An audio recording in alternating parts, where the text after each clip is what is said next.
ಸೌಧದ ಸುತ್ತಮುತ್ತ ಇರತಕ್ಕಂಥ ಕೆಂಪೇಗೌಡ ಸ್ಟ್ಯಾಚ್ಯೂ, ಬಸವಣ್ಣನವರ ಸ್ಟ್ಯಾಚ್ಯೂ, ಅಂಬೇಡ್ಕರ್ ಮತ್ತು ನೆಹರೂರವರು ಈ ಕಡೆ ಇದೆ. ಇಂಥವುಗಳಿಗೂ ಕೂಡ ಇವರು ರಕ್ಷಣೆ ಕೊಡಲಾರದಂಥ ಪರಿಸ್ಥಿತಿ ಇವತ್ತಿದೆ. ನಾನು ಹೇಳ್ತಕ್ಕಂಥದ್ದು, ನೀವು ಒಂದು ಕ್ರಿಕೆಟ್ನ ವಿಷಯದಲ್ಲಿ ಸಂಭ್ರಮಾಚರಣೆ ಮಾಡಬೇಕಾದ್ರೆ ನಿಮಗೇನು ಸಂಬಂಧ ಇತ್ತು? You are not the owner of the RCB.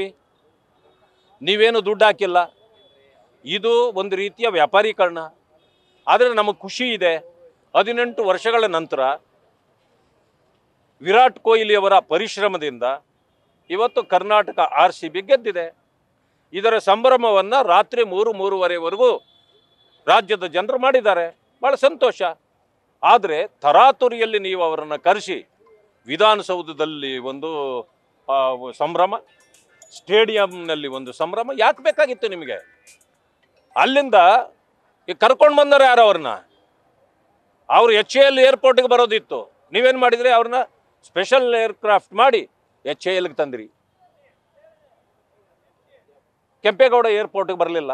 ಅಲ್ಲಿಂದ ಪ್ರೊಸಿಷನ್ ಅಂದ್ರಿ, ಕ್ಯಾನ್ಸಲ್ ಮಾಡಿದ್ರಿ. ಇಲ್ಲಿಗೂ ಬನ್ನಿ ಅಂದ್ರಿ. ವಿಧಾನಸೌಧಕ್ಕೂ ಜನ ಬಂದರು, ಅಲ್ಲಿ ಬಂದರು. ಮರ ಗಿಡಗಳು ಒಂದಿಲ್ಲ ನೋಡಿ. ಇಲ್ಲೆಲ್ಲನೂ ಏನಾಗಿದೆ ಪರಿಸ್ಥಿತಿ. ಅಲ್ಲಿ ಮರಗಳಲ್ಲೆಲ್ಲ ಹತ್ತಿ ಕುಳಿತಿದ್ರು ನಿನ್ನೆ ನಾವು ನೋಡಿದ್ದು. ಇಲ್ಲಿ ಸ್ಟ್ಯಾಚ್ಯೂಗಳು ಇದ್ರ ಮೇಲೆಲ್ಲ ಹತ್ತಿ ಕುಳಿತಿದ್ದಾರೆ ನೋಡಿ. ಯಾವ ರೀತಿ ಇದನ್ನೆಲ್ಲನೂ ಬ್ಯಾರಿಕಾಡ್ಗಳೆಲ್ಲ ಕಿತ್ತು ಮುರಿದು ಬಿಸಾಕಿದ್ದಾರೆ. ಈ ಸ್ಟ್ಯಾಚ್ಯೂಗಳನ್ನೆಲ್ಲ ಹಾಳು ಮಾಡಿದ್ದಾರೆ. ಈಗೆಲ್ಲ ಮಾಡಿರೋದ್ರಿಂದ ಇದನ್ನು ಹೊರೆ ಹೊತ್ಕೊಳ್ಳೋಕ್ಕೆ ನಿಮಗೇನಾಗಿದೆ?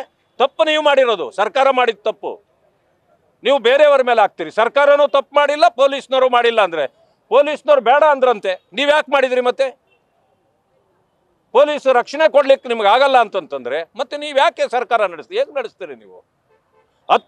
11 ಜನರು ತೀರ್ಕೊಂಡು ಹೋಗಿದ್ದಾರೆ. 11 ಜನರು ಕ್ರಿಕೆಟ್ ಆಡೋ ಒಂದು ಟೀಮ್. ಅದು ಒಂದು ಟೀಮ್. ಇದನ್ನು ಕೊಂಡಾಡಲಿಕ್ಕೆ ಇನ್ನೊಂದು ಟೀಮನ್ನೇ ನೀವು ಬಲಿ ತೆಗೆದುಕೊಂಡಿದ್ದೀರಿ. 11 ಜನ ಸತ್ತಿದ್ದಾರೆ. ನೀವು ಇವತ್ತು ಕಣ್ಣೀರು ಹಾಕ್ತೀರಿ, ಅವರ ತಂದೆ ತಾಯಿಗಳು ಕಣ್ಣೀರು ಹಾಕ್ತಾರಲ್ಲ, ಅದಕ್ಕೇನು ಅರ್ಥ? ಆದ್ದರಿಂದ ಇವತ್ತು ಇದರ ಹೊರೆ ಹೊತ್ತು ಸರ್ಕಾರ, ಮಾನ್ಯ ಮುಖ್ಯಮಂತ್ರಿಗಳು, ಉಪಮುಖ್ಯಮಂತ್ರಿಗಳು ತಕ್ಷಣ ರಾಜೀನಾಮೆ ಕೊಡಬೇಕು ಅಂತೇಳಿ ನಾನು ಆಗ್ರಹ ಮಾಡ್ತೇನೆ. ನ್ಯೂಸ್ ಫಸ್ಟ್, ನಿರ್ಭೀತಿಯಿಂದ ನಿಮ್ಮ ಪರವಾಗಿ.